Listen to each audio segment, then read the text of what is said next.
Gonna do one more video. Hopefully we'll keep this short. I tend to ramble. It's based off of this one thing that's going on, of course, across the nation that has a lot of conservatives and religious individuals kind of all busy, kind of like complaining. And of course you see, the gay flag hung in the White House, and it was like you see that two American flags on either side, and people were like, "Oh my God, the American flag is lower than the gay flag. The gays are taking over, etc." All this nonsense, right? And then you have, of course, the YouTubers and all the influencers, etc., that pump out all this material. They pump all this stuff out every time Dylan Mulvaney posts something. Oh my God, look what Dylan posted! Or anytime somebody posts something that is quote unquote controversial. Now, of course, a lot of these people claim to be Christians. They claim to be serving God. And there's a scripture that Peter penned, and it's in the first book of that he wrote to the congregation that existed at that time in Thessalonica. And in 4:11, he said, "And to make it your ambition to lead a quiet life, you should mind your own business and work with your hands, just as you were told." So you think of any of these people, a lot of these people don't have anything to do because they're socialists. Most of them live off of welfare. And because they're socialists, the government has to keep them busy. This is why you see all this UFOs and aliens are coming down any minute now, right? It's all shit to keep people busy. Think about it. If I had a garden to tend to, if I had livestock and animals that I had to worry about, if I had children that I need to teach, right? Because I teach your kids at home. I don't have to worry about sending them off to the state indoctrination camp where they're going to learn how to do fellatio on men and they're going to be exposed to all this nonsense. Even what's going on right now with California, where California just recently passed a bill where if your kid comes home, it's called the gender affirming bill, where if your kid comes home and your little girl says, "I'm a boy," and you don't affirm their belief, then you could be found guilty of child abuse and the state can take your child away. And it's like all these shit tests. This is what it is, right? This is what women do. When women view you as weak, they push you and they test you. Because when you first were introduced to them, you said you were this, but you're acting this way, right? You said one thing, but your actions are not congruent with what you tell me. And so they shit test you. You said you were going to do X, and then they keep pressuring you. This is what you said you were going to do. You said we're going to go on vacation at this time. I've had this where stuff comes up, work comes up, and I can't get off work, or maybe there's an opportunity where I can earn more money. We'll go on a vacation another time, and it comes up. The women that I deal with, they say, "Well, you said we were going to go on vacation here, and then we didn't," because you're not congruent with what you say. When you say you're going to do something, you have to do it, because women will hold you accountable to what you say. If your life is not congruent with what you speak, they will come back. And this is what the government does. The government treats you like how a woman would. They should test you.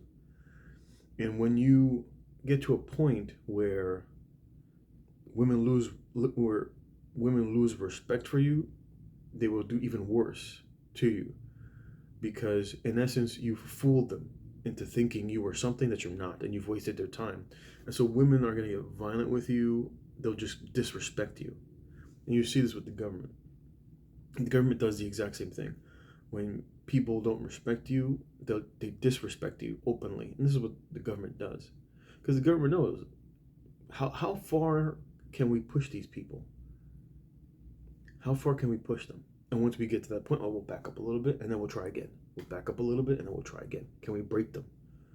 They want to see how strong individuals are. Are you really congruent with what you say? You say you don't believe in this? Are you congruent with it? They push you. How far can I push that boundary? And this is what they're doing to many of these quote-unquote conservatives, right? If you had your own plot of land, I wouldn't have time to worry about a gay flag hung in DC. I got crops to tend to. I have work at the house that I got to do. I have children that I have to educate. I have to have a wife that I have to make sure is okay. I'm too busy working with my hands so that God will bless the work of my hands. I don't have time to worry about what Dylan Mulvaney posted. I don't have time to worry about what parents who bring their kids to Pride Month are doing. If that's what you want to do, go right ahead. Go right ahead. But like Joshua said, but as for me and my house, right? He took responsibility not only for himself, he said, but for me and my house, we will serve the Lord. And that's what he did. He didn't have to worry about what the other people were going to choose before they went into the promised land. He knew that he had work ahead of him. He had a busy work that was ahead of him. He had to make his way into the promised land. He had a lead of people willing to make it into the promised land there, and then establish it and make it flourish. And then he would lay down in death, basically spearheading the way forward, because Moses was no longer there. Moses, who he had followed, was not going to be there to hold his hand. Now he had to be a man, and he had to be a leader. And it's the same thing with many men today. A lot of people just don't have anything going on in their life. And so they can be distracted by all this nonsense that's going on. And that's all that it is. It's just a distraction. It's just a distraction. Give people something to talk about. Let them be busybodies, which the Paul said, don't be. Don't be a busybody. Don't be involved in other people's business. And the Apostle Peter said the same thing. Your ambition, your goal should be to live a quiet life. I'm going to go screw off somewhere into the woods. I'm going to buy an acre. I'm going to buy 2 acres. I'm going to build a house, and I'm going to build it up. And I'm going to find a woman or a man that wants that sort of a lifestyle. We'll be too busy to worry about, oh, you need a jab to get on a plane. Okay, we'll drive. You need a jab to get on a cruise. I'll go buy a boat. This is what I told my nephew.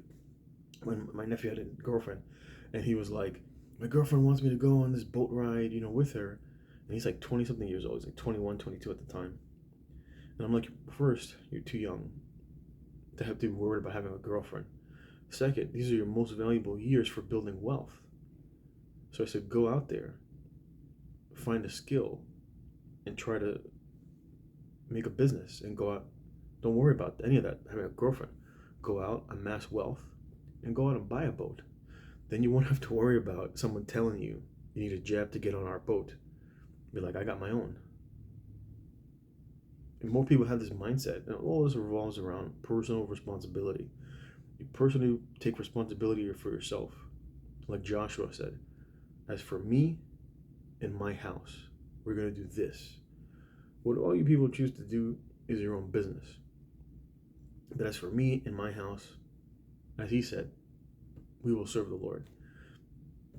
People who are actually following the Bible don't have time to worry about what flag is hung where, who's twerking and doing what's happening in this particular neighborhood, who's getting what reparations. None of that stuff affects me because I work with my hands.